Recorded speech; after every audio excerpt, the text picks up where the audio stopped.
Hello students, मेरा नाम अभिषेक और आपका हमारे YouTube channel GDB mathematics classes में स्वागत है। तो स्टूडेंट, आज हम लोग सीएसआर नेट दिसंबर 2023 का क्वेश्चन डिस्कस करेंगे जो पार्ट बी में पूछा गया था। क्वेश्चन आईडी और क्वेश्चन नंबर स्क्रीन पर मेंशन है। स्टूडेंट, ये लीनियर अलजेब्रा के टॉपिक का क्वेश्चन है जो इन्वर्टिबल मैट्रिक्स के कॉन्सेप्ट पर क्वेश्चन बनाया गया था। तो स्टूडेंट, क्वेश्चन क्या कर रहा है, we do not by I N the N cross N identity matrix which one of the following statement is true. तो स्टूडेंट, बस पूरे क्वेश्चन में हमको इतना ही पता चल पा रहा है कि आई जो है वो हमारा कोई एन क्रॉस एन का आइडेंटिटी मैट्रिक्स है।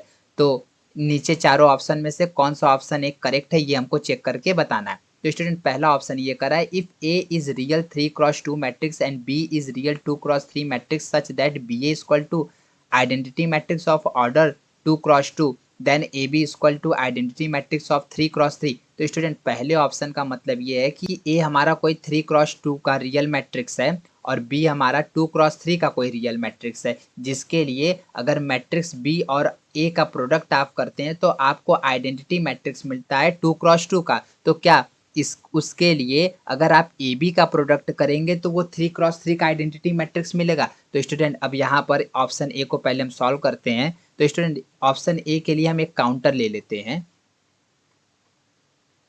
हम लोग मान लेते हैं कि ए जो है वो हमारा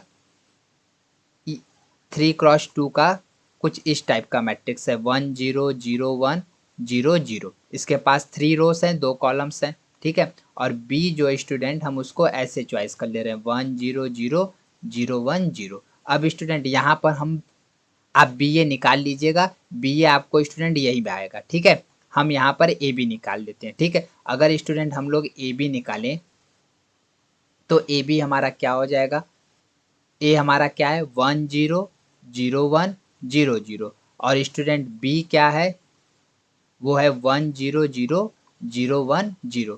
तो स्टूडेंट, इसका प्रोडक्ट कर देते हैं। देखिए, रो का कॉलम में करते हैं तो 1 का 1 में करेंगे तो 1 1 का 0 में, 0 का 1 में। तो स्टूडेंट, ये 0 1 का 0 में 0, तो ये 0 0 का 1 में 1 का 0 में। तो स्टूडेंट, ये 0 0 का 0 में 1 का 1 में, ये 1 0 का 0 में 1 का 0 में। तो स्टूडेंट, ये 0 देखिए, नीचे के दोनों इस रो के थर्ड रो के दोनों एंट्रीज 0 है। तो स्टूडेंट, किसी में भी मल्टीप्लाई करेंगे ये 0। तो क्या आप देखिए, क्या ये आइडेंटिटी मैट्रिक्स ऑफ 3x3 के बराबर आया? नहीं बराबर आया। तो स्टूडेंट, यहाँ से हमको ये पता चल गया कि ऑप्शन ए हमारा क्या है, रॉन्ग है, ठीक है। तो स्टूडेंट, ये हमने फाइंड आउट कर लिया कि ए हमारा गलत है। अब स्टूडेंट, बी के लिए चेक करते हैं। बी इन्होंने कहा है कि A let A B the real matrix 2x2 then there is a matrix B with integer entries such that A B equal to identity. तो स्टूडेंट, यहाँ पे देखिए, ए हमारा 2x2 का रियल मैट्रिक्स है और ए बी क्या कोई मैट्रिक्स बी ऐसा इंटीजर इंट्रीज का एग्जिस्ट करेगा जिसके लिए ए बी हमारा आइडेंटिटी मैट्रिक्स 2x2 का हो जाएगा। तो यहाँ पे देखिए लिखा है ना, विथ इंटीजर इंट्रीज। तो बी हमारा कैसा होना चाहिए, इंटीजर इंट्रीज का होना चाहिए। अगर ऐसा एग्जिस्ट करा तो बी ऑप्शन सही है, अदरवाइज ये हमारा क्या हो जाएगा, गलत हो जाएगा। तो स्टूडेंट, यहाँ पर हम लोग बी वाले को सॉल्व करते हैं। बी, तो स्टूडेंट जो मैट्रिक्स है वो हमारा कैसा है, 3 3 1 2। तो स्टूडेंट, अब अगर हम इसका डिटर्मिनेंट निकालें तो हमको क्या फाइंड आउट होता है, 6 -3। तो स्टूडेंट, ये 3 आ गया जो कि नॉन जीरो है। तो अगर नॉन जीरो रहता है स्टूडेंट, तो इस कंडीशन में मैट्रिक्स का इन्वर्स एग्जिस्ट कर जाता है, ए इन्वर्स एग्जिस्ट। अगर स्टूडेंट किसी भी मैट्रिक्स का ए इन्वर्स अगर एग्जिस्ट करता है तो उस कंडीशन में ए इन्वर्स जो होता है वो आइडेंटिटी मैट्रिक्स के बराबर होता है और ए इन्वर्स ए भी आइडेंटिटी मैट्रिक्स के बराबर होता है। तो यहाँ पर स्टूडेंट हम लोग ये वाला कंडीशन फॉलो करेंगे।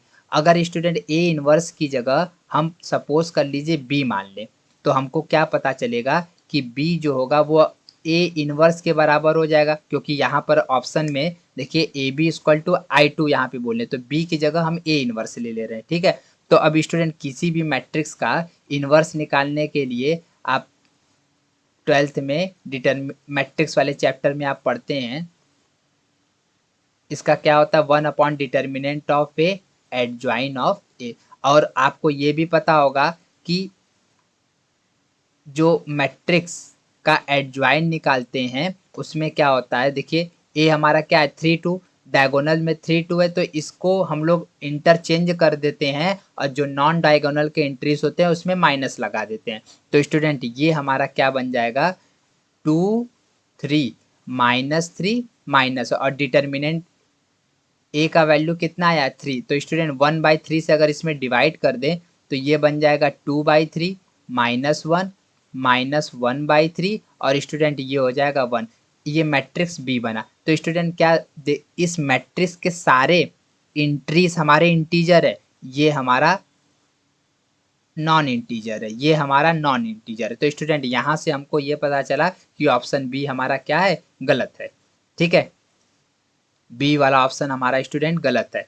अब स्टूडेंट सी वाले ऑप्शन में आते हैं। ये करें let A B the matrix, ये 2x2 का विथ इंट्रीज इन Z6 के से बिलोंग कर रहा है। Then there is a matrix B with entries in Z6 such that A B equal to identity matrix. तो स्टूडेंट सी वाले statement का मतलब ये है कि अगर ए हमारा कोई 2x2 का मैट्रिक्स है जिसके इंट्रीज जो है वो Z6 से बिलोंग कर रहे हैं, तो उस कंडीशन में क्या कोई मैट्रिक्स बी ऐसा एग्जिस्ट करेगा Z6 में जिसके लिए ए बी का वैल्यू हमारा क्या हो जाए, वो आइडेंटिटी मैट्रिक्स हो जाए 2x2 का। तो स्टूडेंट इसको हम लोग चेक करते हैं कि क्या ये सही है कि नहीं। तो स्टूडेंट सी वाले ऑप्शन को हम लोग चेक कर रहे हैं। तो ए स्टूडेंट जो हमारा मैट्रिक्स दिया गया है वो दिया है 3 1 1 2। तो स्टूडेंट हम लोग इसका डिटर्मिनेंट निकाल लेते हैं।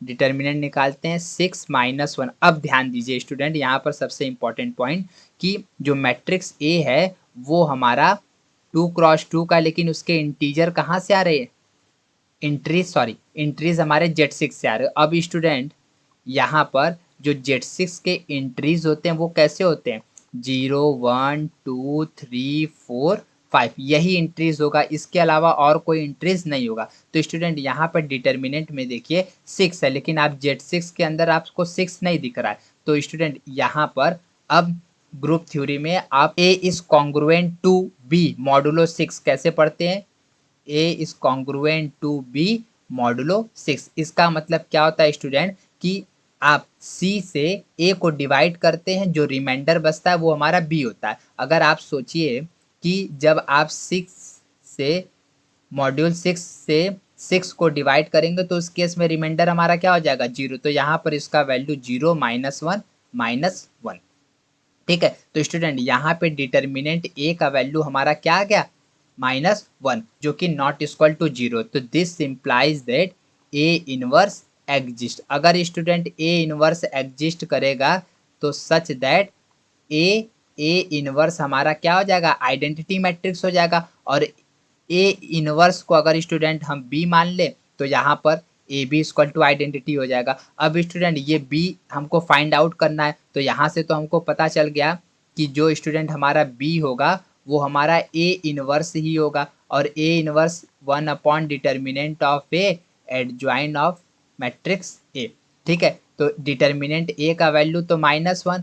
अब स्टूडेंट यही सेम लॉजिक ऊपर वाला ही अप्लाई करते हैं। तो यहाँ पर देखिए डायगोनल्स में 3 और 2 है और नॉन डायगोनल्स में 1 1 है। तो स्टूडेंट यहाँ पर ये हो जाएगा 2 3 -1 -1। अब स्टूडेंट -1 से इसमें डिवाइड अगर कर दें तो ये क्या हो जाता है, -2 1 1 -3। अब स्टूडेंट अब मैट्रिक्स बी तो हमारा बन गया, लेकिन ये मैट्रिक्स बी भी Z6 से ही बिलोंग करेगा। तो उस कंडीशन में -2, तो देखिए स्टूडेंट यहाँ पर निकाल दे रहे हैं -2।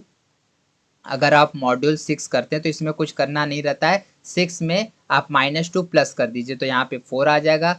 -3 में स्टूडेंट जब आप मॉड्यूल 6 को प्लस करेंगे तो यहाँ पर स्टूडेंट ये 3 हो जाएगा। तो हमको क्या पता चला कि यहाँ पर इसका वैल्यू 4 1 1 और स्टूडेंट इसका वैल्यू 3 हो जाएगा, ये बी हो गया। तो स्टूडेंट यहाँ पे मैट्रिक्स बी जो है वो हमारा एग्जिस्ट कर गया। ठीक है, जिसके इंट्रीज कहाँ से बिलोंग कर रहे हैं, Z6 से बिलोंग कर रहे हैं। ठीक है, अब स्टूडेंट हमको ये चेक करना है कि क्या A B equal to identity matrix होता है। तो ए तो हमको फाइंड आउट है 3 1 1 2, और स्टूडेंट अभी हमने बी निकाला है 4 1 1 3। तो इसका मैट्रिक्स मल्टीप्लिकेशन निकालते हैं, 3 4 जा 12 प्लस 1, 3 1 जा 3 3 1 जा 3, स्टूडेंट 4 1 जा 4 2 1 जा 2 और 1 का 1 हो जाएगा और ये 6 हो जाएगा। तो स्टूडेंट यहाँ से तो ये फाइंड आउट हुआ, ये 13 हुआ, ये 6 हुआ, ये 6 हुआ, ये